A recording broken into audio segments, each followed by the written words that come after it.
dwi wastad wedi cael un anodd iawn I ddweud y geiriau syml na fi'n hoyw.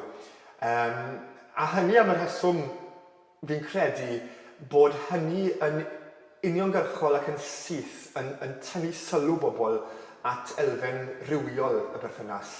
A dim dyna'r peth pwysig, dim dyna'r peth sydd yn golygu rhywbeth, dim dyna'r peth gwerthfawr sydd i'w ddathlu, dim dyna'r peth I ni'n meddwl amdano wrth feddwl am gwpl sydd yn ŵr a braig. I ni, mae'n perthynas ni yn berthynas sydd yn golygu bod doi berson yn cael ei gilydd, a mae'r ffaith bod y ddoi ohono ni yn digwydd bod yn ddynion, wel, mae hynny jyst yn rhywbeth ychwanegol, mae'n rhywbeth sydd wedi digwydd trwy digwyddiad, wrth gwrs mae'n digwydd am y reswm syml yn bod ni yn gwpl hoyw. Na, dwi ddim wedi trafod. Dwi ddim wedi trafod, wel, mewn gwirionedd, gyda neb hynny. Yn sicr nes I ddim trafod efo'n rhieni na'r teulu agos na ffrindiau eraill I wedi gwir ar hyd yng nghyfnod I.